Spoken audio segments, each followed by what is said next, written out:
Eu quero que risque meu nome da sua agenda. Esqueça o meu telefone, não me ligues mais, porque já estou cansado de ser um remédio pra curar o seu tédio quando seus amores não lhe satisfaz. Cansei de ser o seu palhaço, fazer o que sempre quis. Cansei de curar sua força quando você não se sentia feliz. Por isso é que decidi o meu telefone cortar. Você vai discar várias vezes, telefone mudo não pode chamar.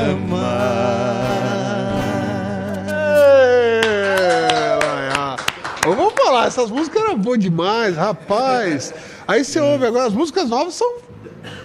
Eu não vou ser hipócrita, não. Eu acho uma...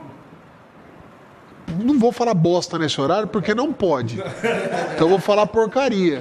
É muito ruim as músicas de hoje. Você vê, uma ou outra escapa, mas normalmente é muito ruim. Você vê uma letra dessa, Boate Azul, pô, cada musicão dessa época, né? É verdade, eu disse, mas graças a Deus está voltando. Essa raiz, né? Graças a Deus está voltando, né?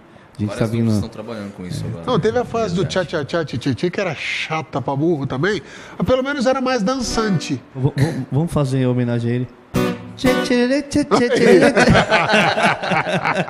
Eu ia puxar só um pedacinho. É chato pra cacete. É muito chato. Mas eu outra a gente faz. Eu entendo que o povo gosta. É igual, eu acho horrível o funk, o povo gosta. Tá tudo certo, eu não ouço na minha casa, eu acho ruim, mas respeito quem gosta. Mas não dá pra comparar essas músicas do final da década de 70, início da década de 80, até o início da década de 90, é o filé mignon do sertanejo nacional aqui, né? Dessa música sertaneja que pegou no Brasil inteiro. Entre Paradadura, tinha um Carreiro. Não, mesmo Chitãozinho Chororó, Zé de Camargo, João Paulo e Daniel. João Paulo e Daniel, cada sim, música excelente. linda que tinha. E agora você vê umas músicas. Eu não gosto desse. Como que é a dupla aqui? Eu falo que parece dois chapeiros de padaria. É João Bosco e Vinícius? É esses? Eles têm duas caras. Não tem cara de artista, eles têm cara de chapeiro de padaria. Você fala assim. E eu não conheço as músicas, então vocês me desculpem quem gosta aí, mas eu acho muito ruim. Falando de quem gosta, quem não gosta, eu duvido que tenha alguém aí em casa agora que não goste dos Trapalhões. E eu tô aqui com um cara que gosta mais do que a gente, com certeza, a gente gosta muito, que é o Rafael Spaca.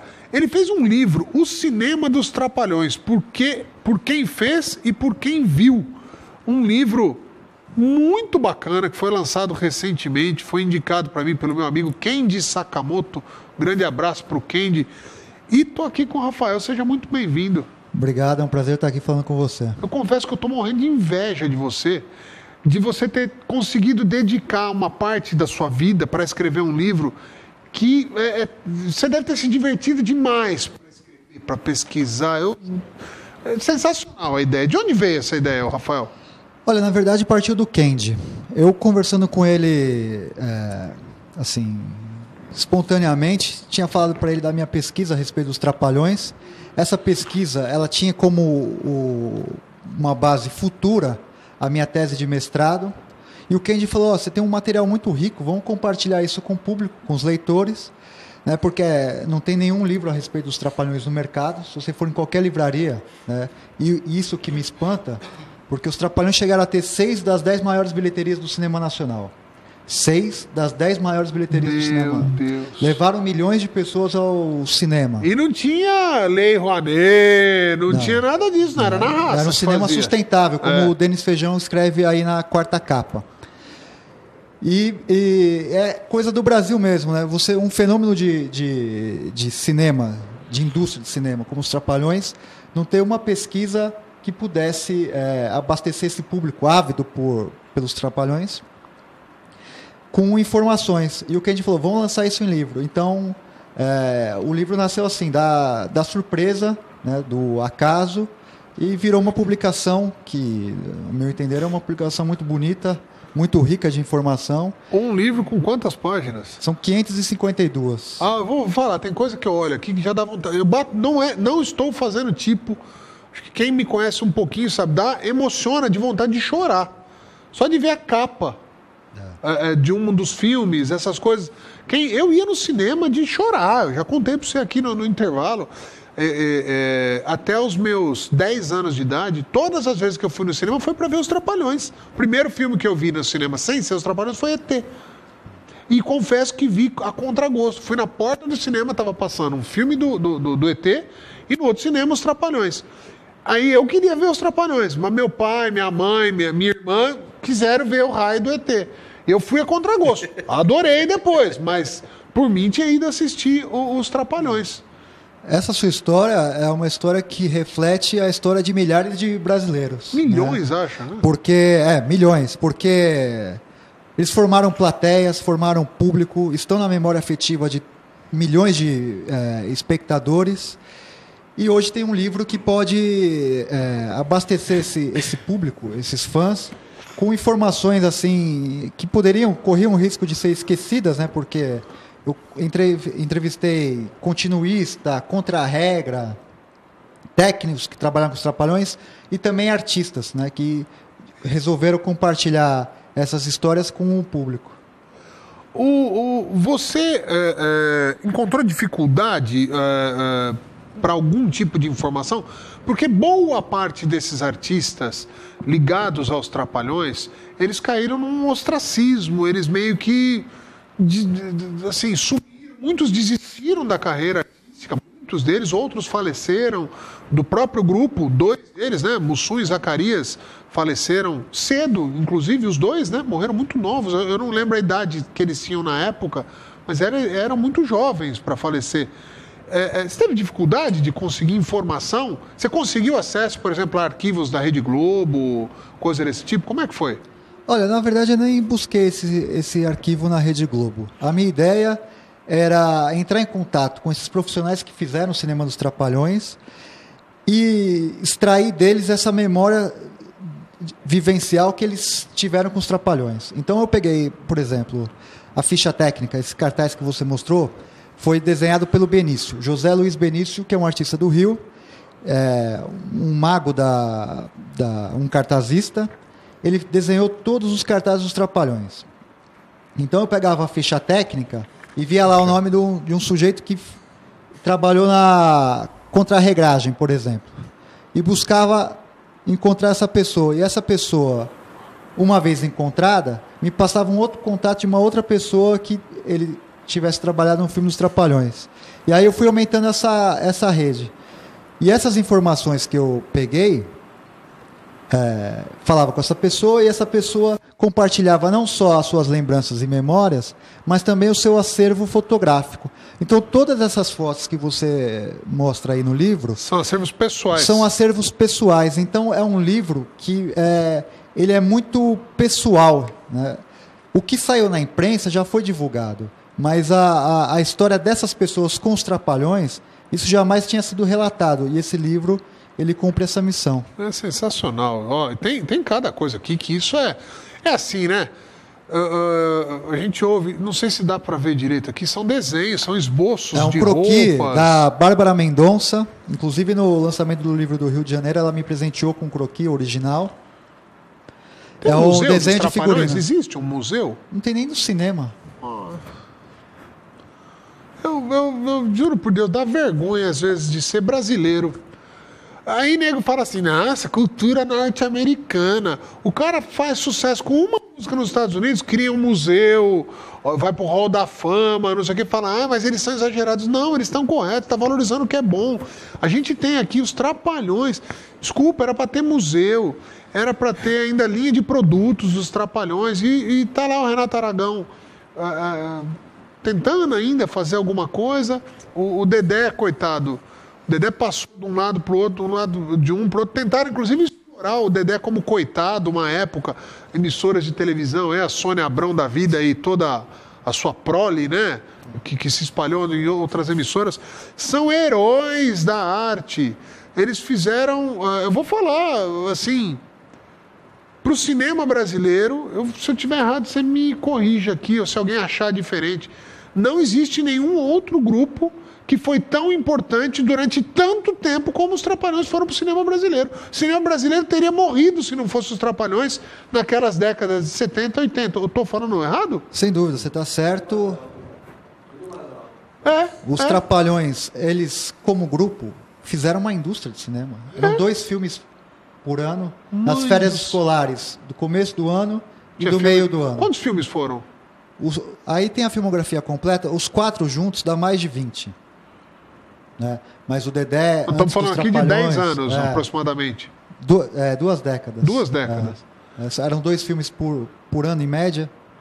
Eventualmente eles faziam um.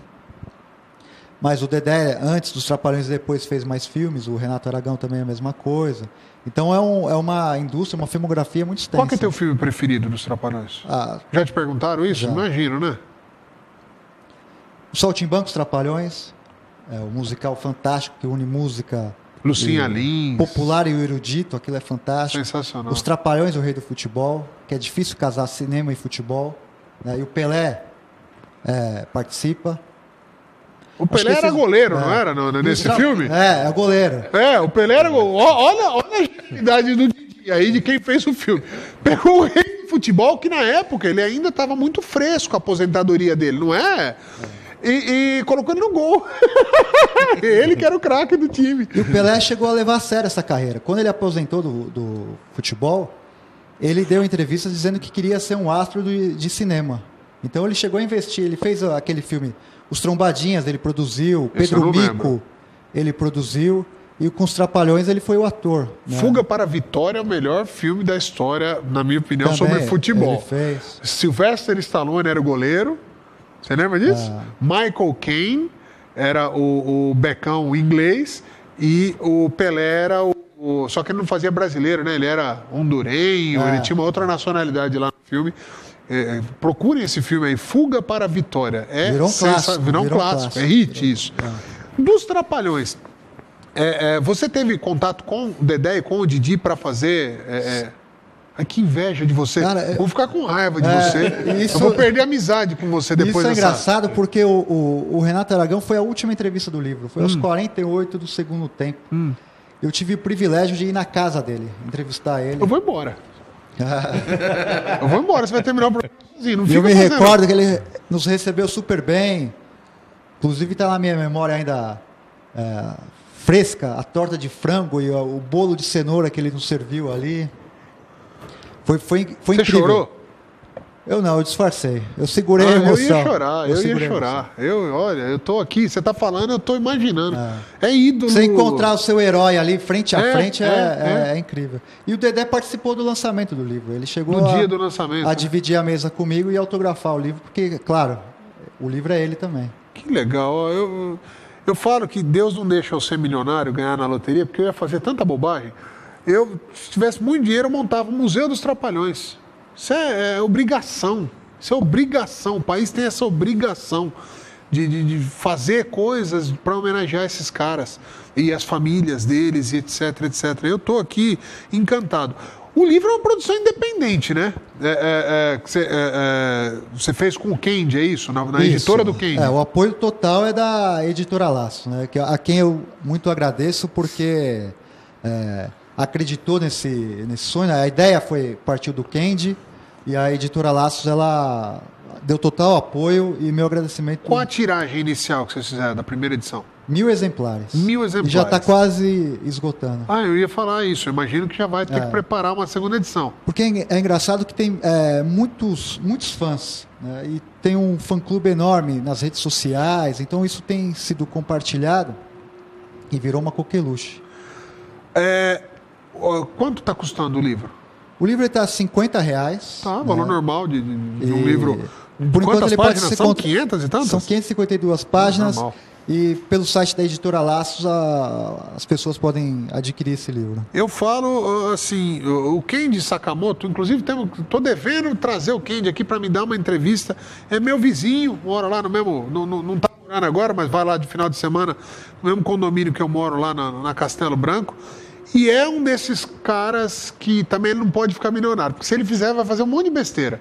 É o maior colecionador de gibi do planeta. Ele tem um galpão de gibi de tudo que vocês podem imaginar. É um sonhador, mas está aqui, ó, um sonhador que realiza sonho também de outras pessoas.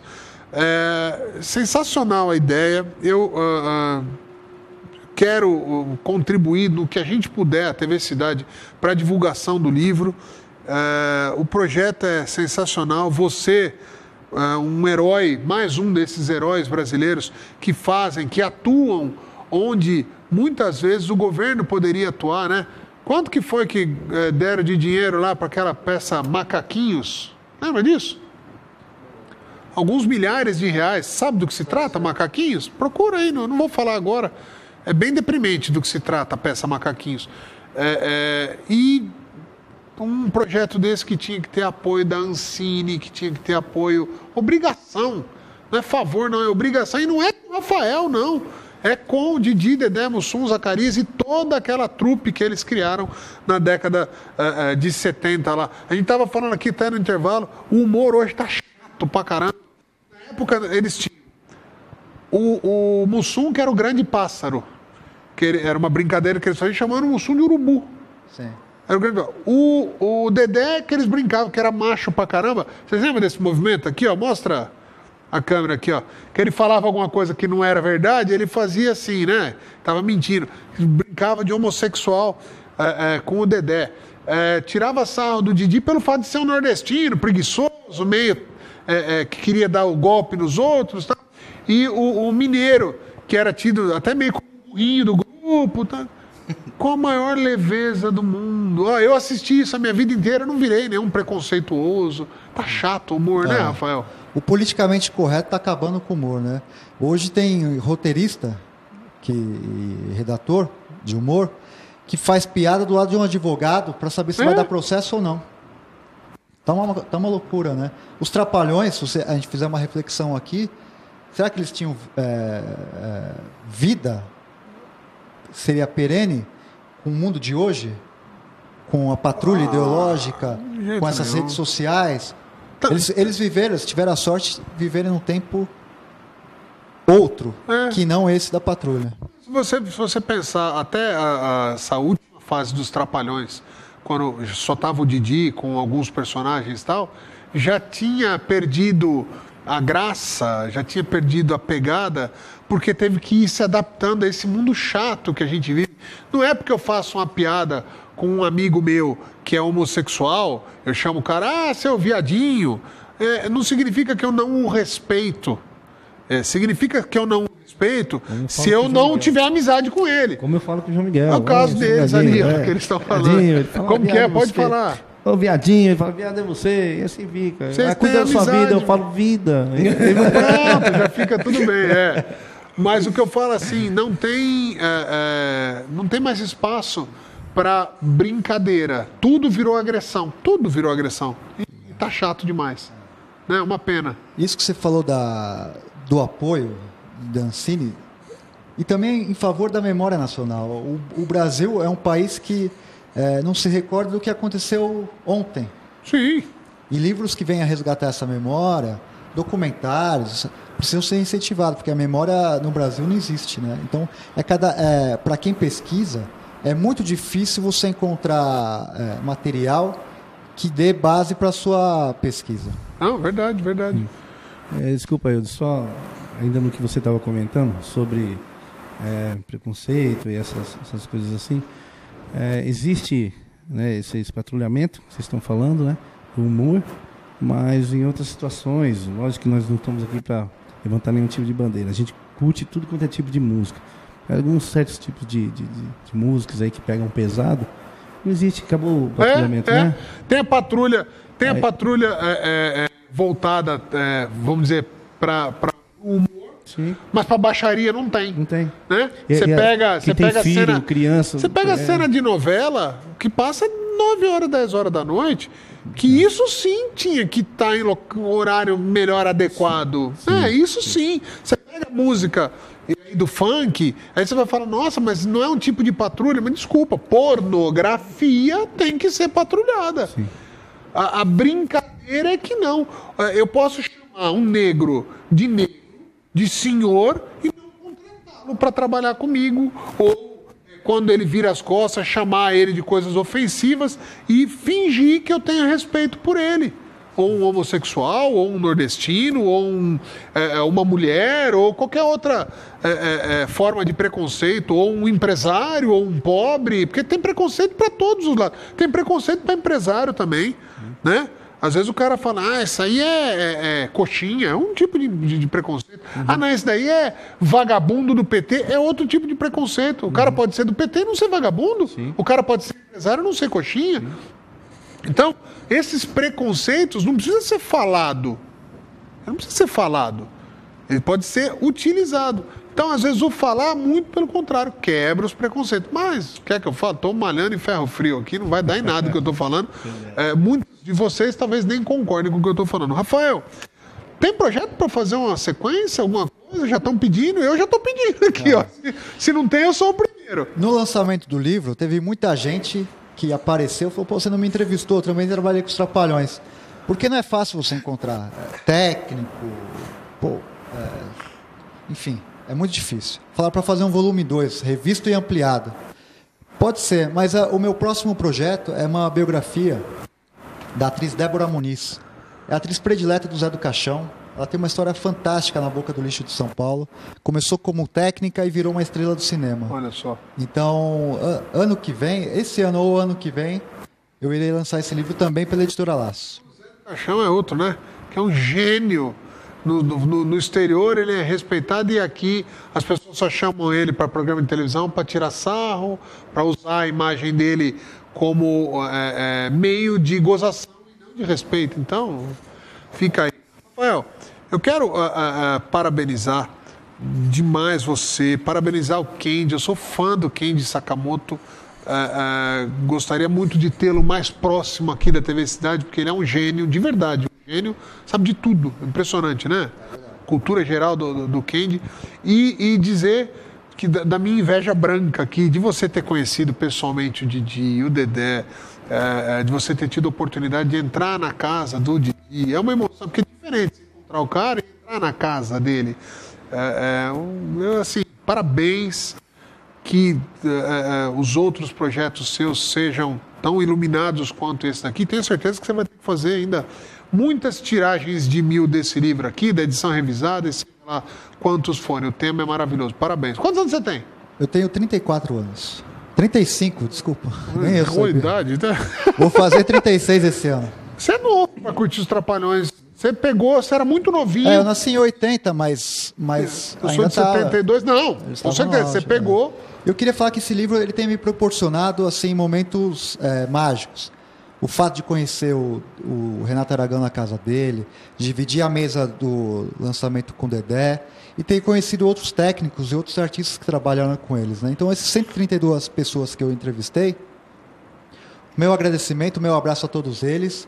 E se não fossem eles, esse livro não existiria. Assim como se não fosse o Kendi e a Editora Laço, esse livro também não estaria aí. É um conjunto de fatores que faz esse livro se tornar um livro concreto. O meu agradecimento é para todas essas pessoas que me ajudaram a construir esse livro. Tá aí, Editora Laços, você pode procurar na internet, Editora Laços, aí Facebook, site. O site é Editora Lacos, né? Não tem cedilha, então é Lacos, de laços aí, .com.br. Você pode entrar lá e adquirir este baita livro, O Cinema dos Trapalhões, por quem fez e por quem viu. Escrito compilado, né? Esse monte de informação bacana pelo Rafael Spaca. Parabéns, e tenho certeza que será o primeiro de muitos aí, porque os fãs vão pedir. Parabéns mesmo, fico muito feliz. Obrigado. Nós vamos fazer um intervalo, vamos com música, né? Mais uma vez. O Alisson Lírio e o João Miguel, vocês são irmãos? Tem muita dupla que é de irmão? Não é não, né? Não, somos irmãos de coração, só namorados. Tá. Você que penteia o cabelo dele pra cima de manhã, assim? Como é que é? Você que penteia o cabelinho dele pra cima, assim, de manhã? Isso, eu que passo o gel ali. Vem dar uma lambida. Uma lambida, entendeu? Pra ele ficar bonitinho. Entendi. Assim, entendeu? E vocês têm as barbinhas assim porque a mulherada gosta ou porque vocês mesmo gostam? Não, vocês? Porque ele gosta que eu faço cafuné no aqui atrás. Rafael, nosso diretor, gosta muito disso. Rafael? Também, é. Ele gosta de Aqui, carinho no terminando o intervalo, Rafael, dá uma raspadinha aqui. Rafael, Rafael, depois você passa o zap, então. Vamos pro intervalo, então, com mais música. Singela homenagem aqui a Milionário José Rico. Depois de muito tempo acordado, já cansado de tanto sofrer, essa noite eu dormi um pouquinho, sonhei com você. Você apareceu em meu quarto e sorrindo me estendeu a mão, atirou-se em meus braços e beijou-me com emoção. E matando a paixão recolhida num delírio de felicidade, em soluços você me dizia: amor, que saudade. De repente, em menos de um minuto, você se transformou no vulto e logo desapareceu. De repente, em menos de um minuto, você se transformou no vulto e logo desapareceu.